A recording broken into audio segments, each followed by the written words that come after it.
Assalamualaikum warahmatullahi wabarakatuh. Hordoftoota keenya barnootni keenya kan guyyaa har'aa akkamitti iimeelii banannaa kan jedhudha.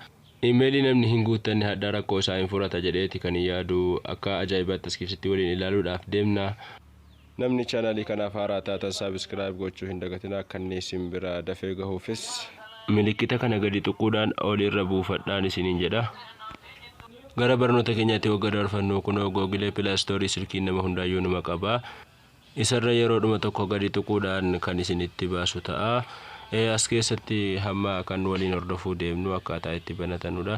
Akkasitti teessanii eeggattu amma nuuf fiduuf deema. Hayyee nuuf fideeti kan jiru jalqaba irratti maqaa kan kee galchi jedha. Yoo maqaa kan kee isaa walaa galchita. Inni lammaffaan immoo maqaa abbaa keetiiti. Maqaa abbaa keetii galchita. Fakkeenyaaf an maqaa kan koo yeroon galchu asirratti Mu'aaz eegan jedhee booda gadi darbee Shiqaasim jedheen barreessa. Sana booda next bakkeetti sanan gadi tuqa jechuudha. Achi booda taa'een eeggadha. Eega xiqqoo eeggatanii booda kan isiniif dhufu akka kanatti dhufa. Ji'a keessa dhalattanii fi guyyaa dhalattanii fi bara dhalootaaf dhiira ta'uu durbata adda baafachuu isin gaafata asirratti.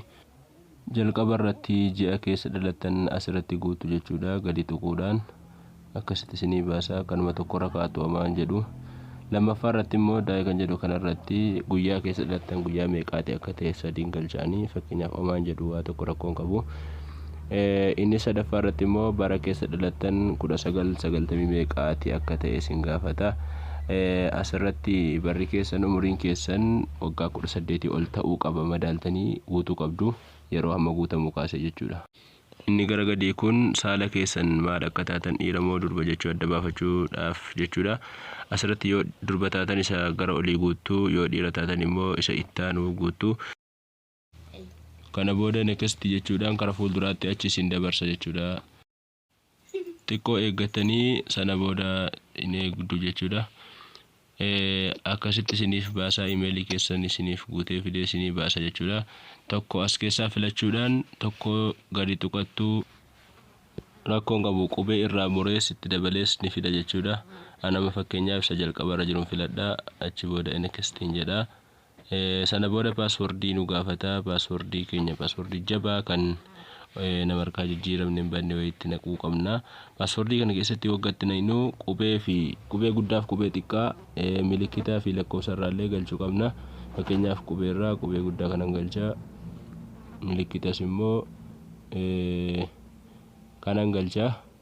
Achi booda lakkoofsas akkas yoon godhe koodiin kun koodii cimaa jechuudhaan beekama. Achi next jennee gara fuulduraatti achi dabarfanna. Akkasitti isiniif fida jechuudha.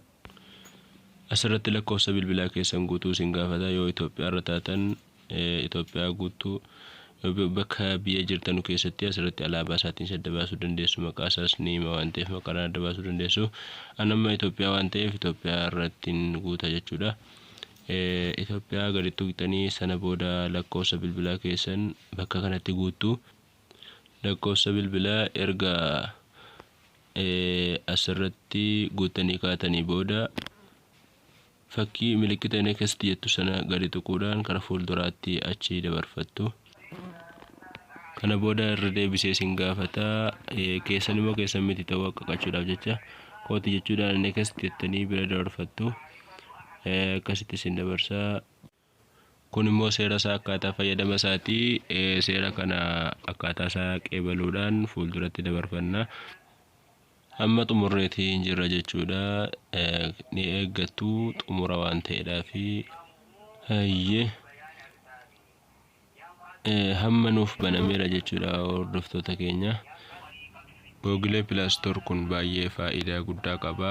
Appilikeeshinii irraa buufachuuttis illee karaa dhihoo qaba. Appilikeeshinii haaromsuufis isuma kanatu hojjeta. Fakkeenyaaf yoon asirratti waa buusuudhaaf barreesse afaan Oromoo jedhee yoon barreesse fakkeenyaaf akkasitti nuuf fida. Gadi memorii irratti yookaan qafoo irratti gadi buusuunis qallaaliidha. Garuma tuqanii kaanii install bakka itti dhoofnaan asmaanaaneetii kan waan fitu jechuudha. Hordoftoota keenya xumurreeti kan jirru. Yoo isinitti tole like share nuuf gochuudhaan nu gargaaraa jenna. Ija nu jabeessa akka isiniif barnoota biraa hedduutu jira waan ta'eef qabannee isiniif dhiyaanna. nagaatti isiniin jenna.